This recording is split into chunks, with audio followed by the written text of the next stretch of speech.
سلام عزیزان، سلسله برنامه پرسکاو را شروع نمودیم. موضوع انتخاب شده آزمون ها.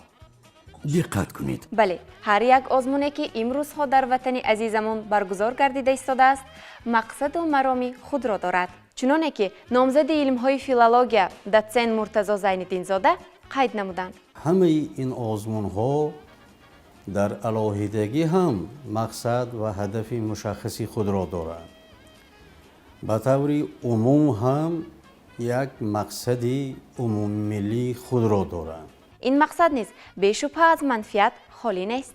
مقصد عمومی همه این آزمون هایی که سال دوم، سال سیوم جریان دارند، بعضی آزمون هایی که سال اول است بار نخست سازمان داده شده است، در منتها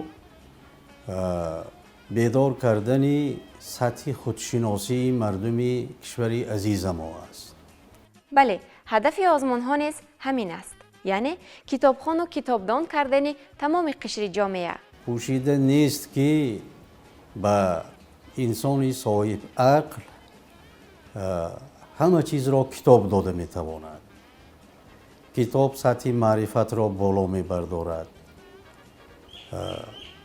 آدم را خودشناس و غیرشناس می گرداند.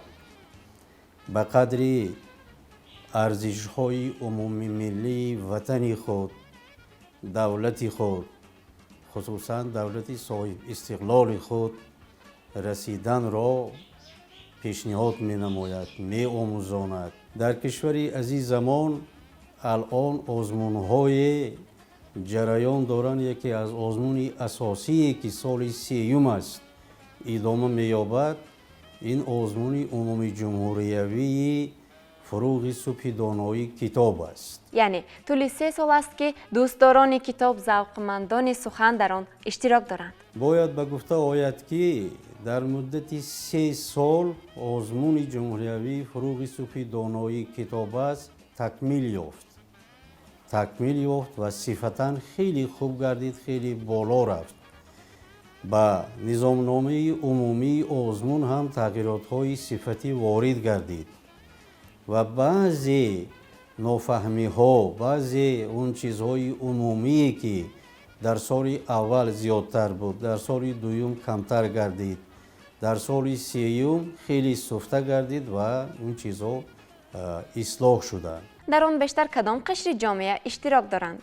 نتیجه 3 ساله اون چیز عیان کرد، اون چیز بازگو کرد که به همین آزمونی با تشبس پیشوای معظممان راهاندازی گردیده، همه نمایندگان همه قشرهای جامعه با یک دلگرمی، با یک هوسمندی، با اشتیاق تام مناسبت کردند و از همین جهت ترکیب اشتراکداران آزمون جمهوریوی فروغ صبح دانایی هم گوناگون است از مؤسسه های تحصیلات همگانی تا کارمندان مؤسسه های گوناگون، کارمندان استحصالات، حتی نفقه خوران و نمایندگان طرزی گفتیم همه قشرهای جامعه اشتراک کرده. همین خود یک دستاورد است، ولی این چی نتیجه داد؟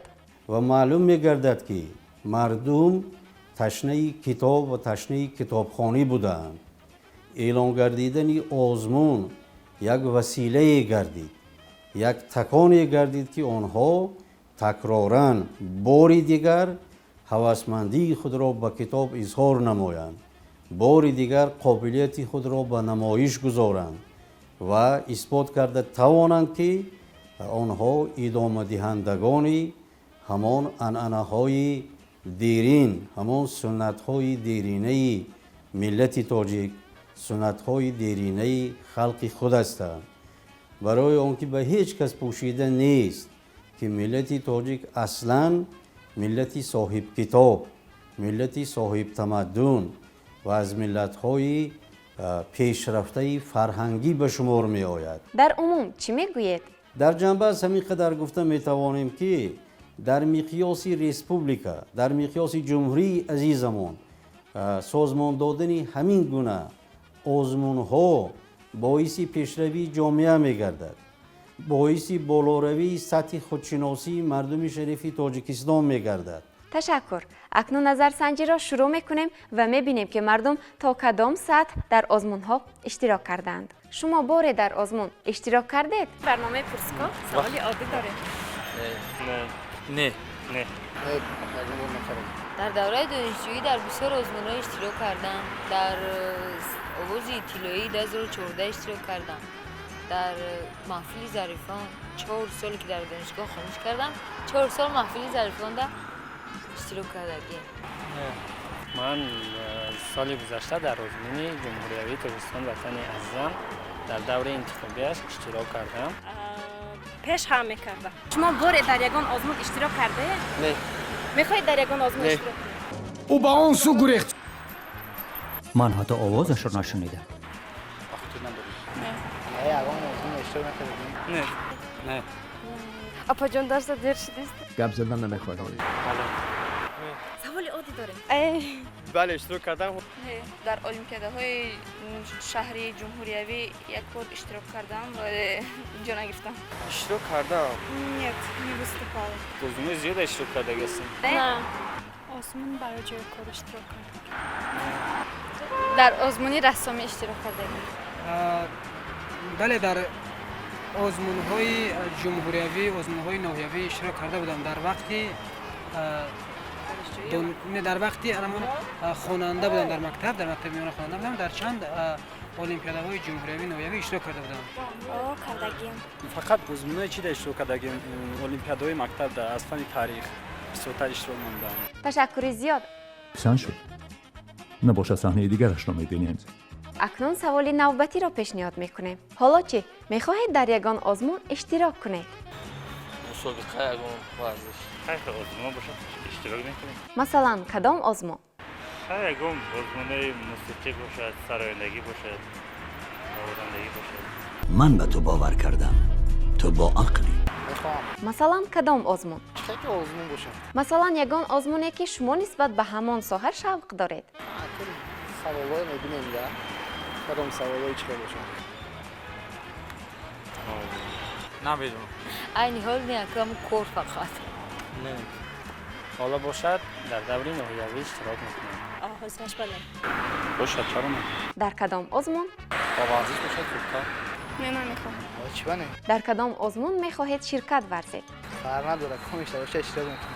کاش در حقیقت در نکل میشد. ورزش در نه. شما در کدام آزمون؟ آزمون تکنولوژی نوسازی. من در سوای تکنولوژی اطلاعاتی قطعی کار میکنم. در سوای تکنولوژی اطلاعاتی کامپیوتر پروگرامی رو این قطعی آزمون اشتراک کردم. همه چیز ممکن. تکنیک خیلی پیشرفته است. حاضرش به وقت ندارم. بله. Ну, хотелось бы выступить. Чтение стихов, произведений или что-либо такое. این حال کارم زیاد است. اشتراک کردن نمیتونم. ولی که هم در دانشگاه تحصیل میکنم هم در مکتب درس میگویم. البته شما در کدام آزمون؟ مثلا آزمون فروغ سوی دانایی است یا دیگر آزمونایی که تاجیکستان وطن عزیزم است، دیگر آزمونایی که تشکیل میشه و برگزار میشه در همین آزمون. درسایی که خودم کار میکنم. درسای زیبایی. بله میکنم. کدام آزمون؟ آزمون‌هایی که مثلا وابسته به همین اعلان کار برای اعلان کار میکنن برای همین اشتراک کردن. البته تاجیکستان وطن عزیزم. من هر جا میرم هوای جایها رو میکشم. هوای دفتر دارم هوای جایها رو کشیده وای میکنم لیکن نمیخوام در آزمون اشتراک کردم. لکه تو از فکرت برمیگردی؟ بله آمادگی دیده ایستادم و همین فروغ استفاده کتاب است و میخواهم که در همین آزمونی که ماهی سپتامبر پیش از همین 30 سالگی برگزار بگردد اشتراک کنم و جای نمایان را اشغال کرده باشم. بد نیه ها؟ عذر خیر. یگان آزمون اگر پیش باشد اشتراک میکنم. امکانیت باشد اشتراک میکنم. در کدام آزمون؟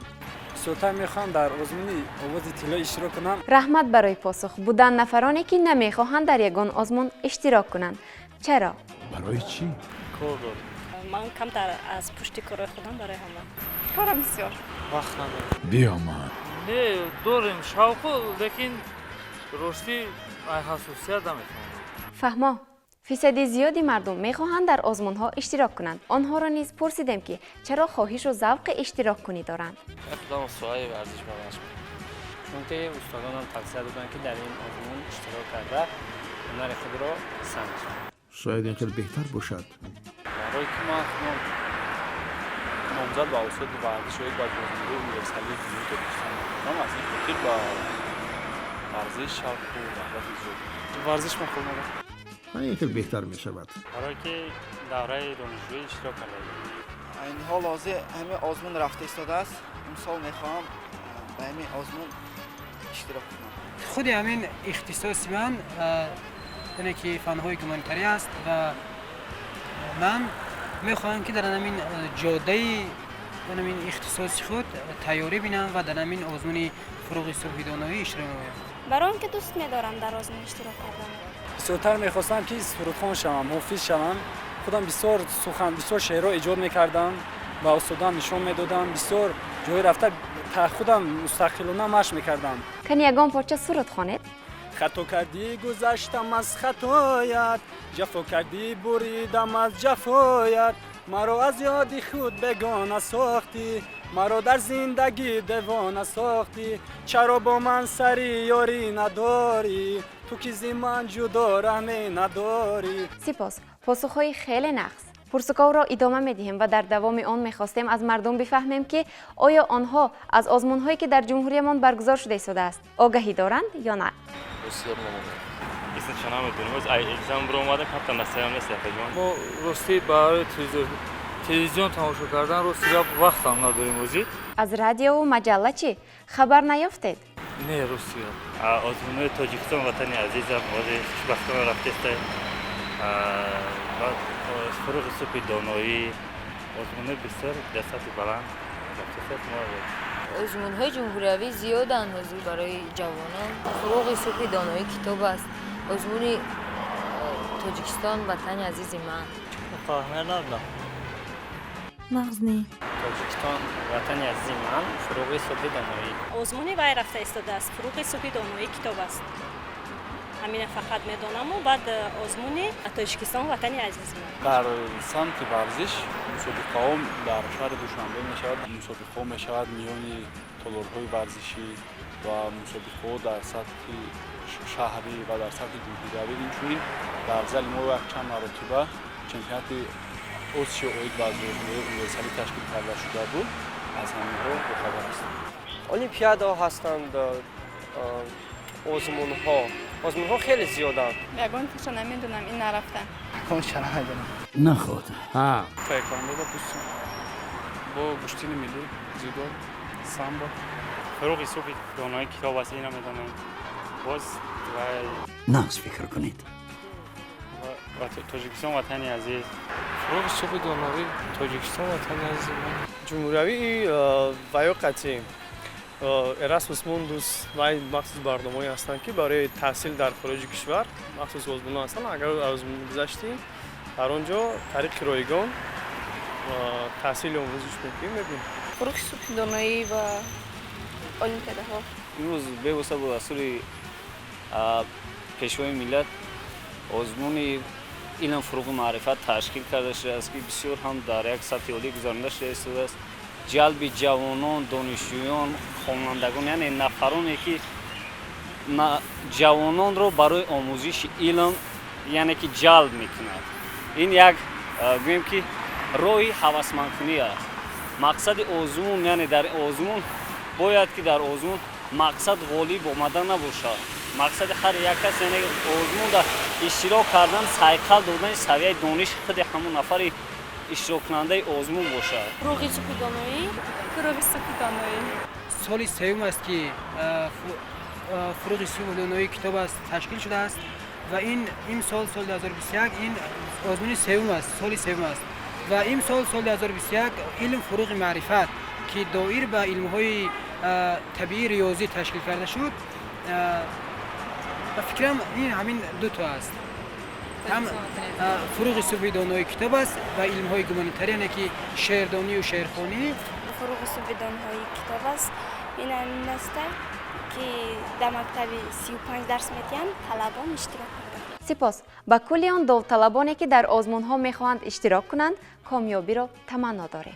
اقدام بسیار اقدامی نجیب بود. برای همین از جانب مردم استقبالی گرم یافت و ادامه دادن این آزمون‌ها البته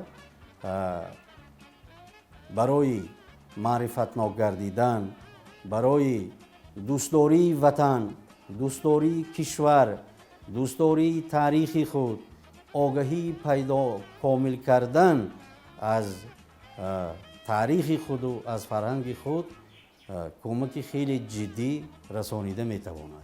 تشکر زیاد. از نظرپرسی مذکور به ما معلوم گردید که فیصد زیادی مردم از آزمون‌هایی که در جمهوریمان برگزار شده ایستاده است آگاهی دارند و حتی می‌خواهند در آن شرکت ورزند، ولی نه همه. پس در آینده ما به این موضوع برمیگردیم، ولی در حال حاضر ما به شما خیر میگوییم تا پرسکاوی نوبتی سلامت باشید.